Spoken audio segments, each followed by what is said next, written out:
Well, I don't know if you can see the silhouette of Mauna Kea. I don't know if this camera will be that sensitive. It's a small amount of light.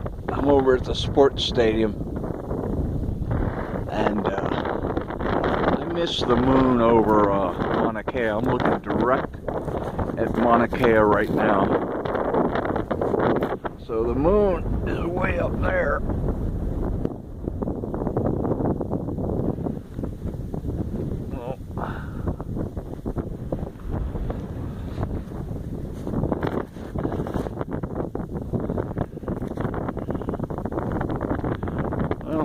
I can see Mauna Kea, Mauna Loa, Hualalai perfectly.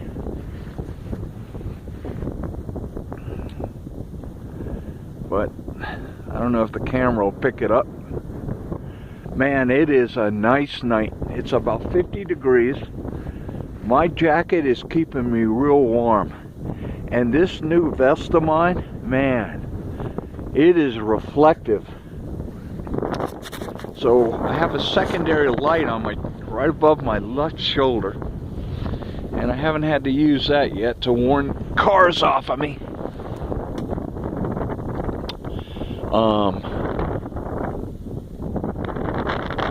Man, it is nice tonight. There's no cars on the road. I do find myself going slower, even though I have that bright Sherman light.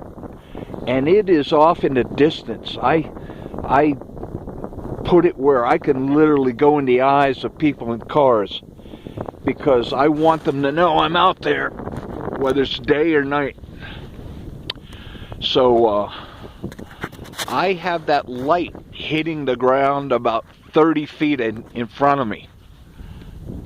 So it is out there. And I find myself going slower than in the daytime. Even though I've memorized every single pole, rock, turn, gravel, I've memorized everything about these roads.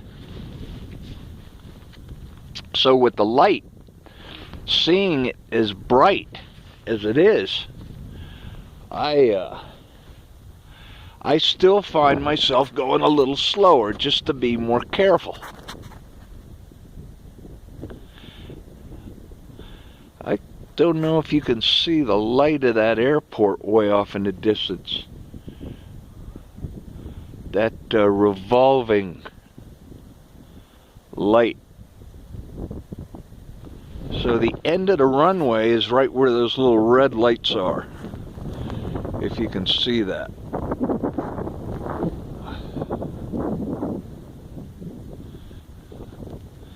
I guess that's a star there. You can't see the red lights. Yeah, I can see it off in the distance in the camera here.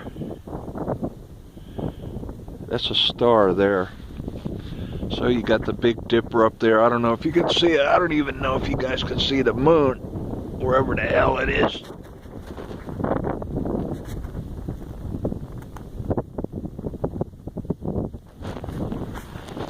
But this is just a cell phone camera.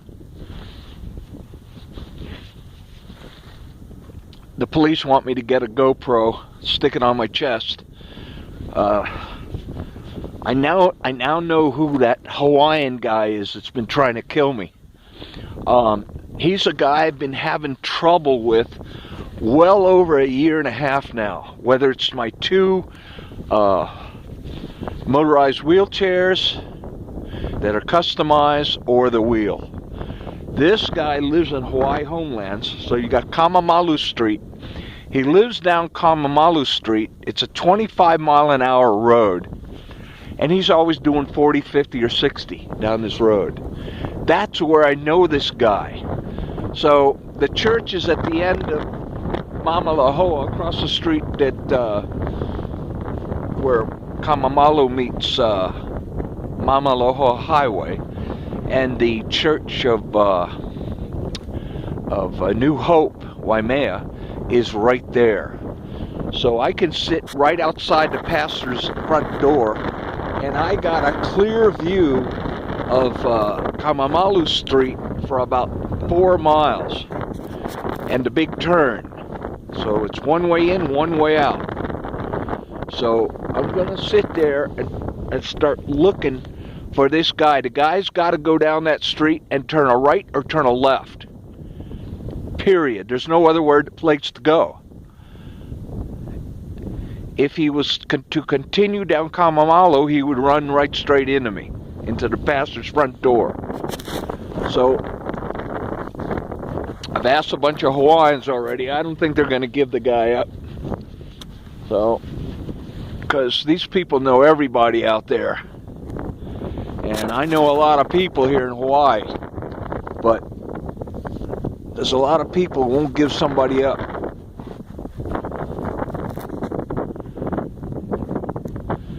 So this guy plain ass hates haoles.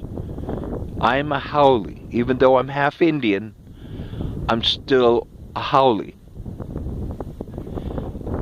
Haole is a white person. A lot of Hawaiians hate white people. And it's just a constant thing. So I now carry 2 knives on me to protect myself from dogs, but I have 3 federal weapons licenses, and I don't feel like carrying guns on me. It's a little bit overkill. Plus, I can pretty well defend myself hand to hand. But this is an angry Hawaiian, and I've been dealing with this guy over 1.5 years. That's where I knew him from on Saturday. I was on my typical run halfway to Kauai toward Kona, and I did a U-turn, went back, and right in front of St. James, the guy's mirror almost hit my left shoulder. And I had plenty of room. I was in the middle of the little easeway there. They're not a sidewalk. It's a place where people can walk, ride bikes, skateboards, my wheel, whatever, my electric wheelchairs. It's just a little side path over the white line. And this guy was real close to hitting me, and there's no reason for it. Each lane is 8 foot. All he had to do was go over to the left, so the guy did try to hit me.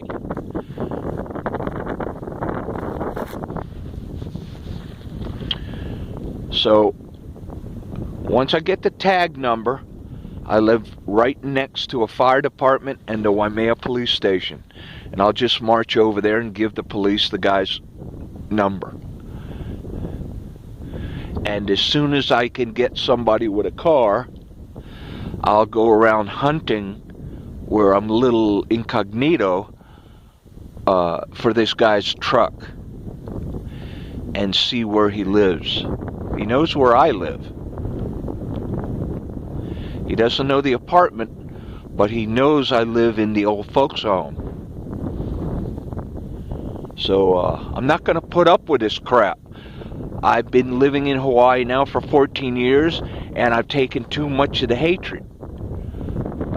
When I lived in Honokaa, I carried my military service weapon with me for 8 years.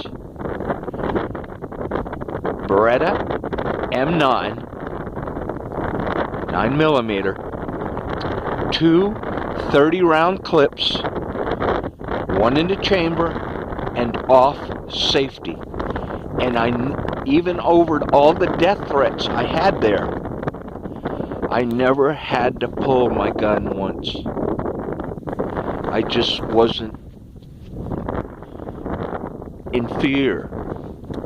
I called the police a lot, but I was never in fear to pull my service weapon. Because in the third license I have is the G license. Police are trained to kill when their lives are in danger. I was trained the total opposite. So you could beat me all day. Right that final second, I'm gonna die. Then I can pull my weapon and discharge it. So we are trained in the opposite for this federal license to be whatever I want to do in detective agencies, bank guard, federal guard, whatever it takes. I'm highly trained, and I just don't fear anything. So that's why in my whole 78 years, I've never pulled my service weapons. And back in Miami, I would carry 3 weapons on me all the time. And when I was behind enemy lines, there was always, beside my M4, I always had 3 semi-automatics on me.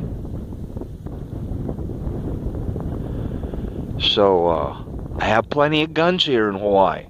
They're all in a gun safe in my pastor's home. There's no reason really for me to have my weapons on me where I live. There's no call for it. I can make a weapon out of anything that's handy. So I never get mad. This guy is completely off his rocker. And I couldn't understand why he had this generated hate and anger. And it's not just road rage. There was something else going on. And then I finally realized the next morning at 3 o'clock in the morning, I woke up and I realized this guy had this generated hate. And he's almost hit me many, many times. Whether I'm in my wheelchairs, walking, or on my wheel. It's just a generated hate toward haoles. And I couldn't understand what the guy's saying because he was talking in pidgin, a primitive Hawaiian language. And it's very hard to understand them. It's not English, it's not Hawaiian, it's not Filipino, it's not Japanese. It's a conglomeration of a lot of crap. Redneck crap.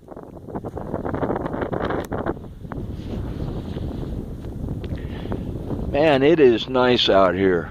So I'll be out here for another 3 hours. It's right now about 12:45. I've been around.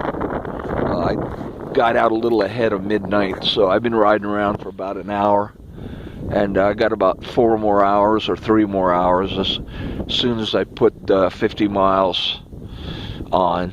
So tonight I will be 2,950 before I go back home. So I'm at 2,900 now and change. Man, it is nice out here. The air is so clean. It's so crisp and refreshing. But it is cold. I have one of my military jackets on, and I'm barefoot, and my face is freezing. But my body, I'm wearing shorts and 2 knee braces and gloves. But it is cold out here. My feet aren't freezing yet. Because somehow I can have my jacket on, and if I'm under the covers, whether it's comforters or blankets or whatever, I don't care how cold it is, I always have to have my feet outside of the blanket. That's where the heat.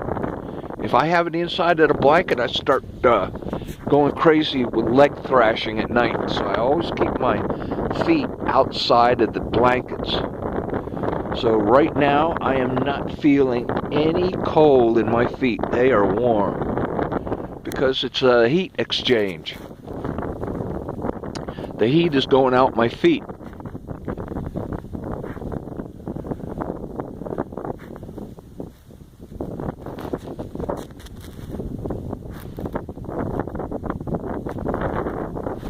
Over and out.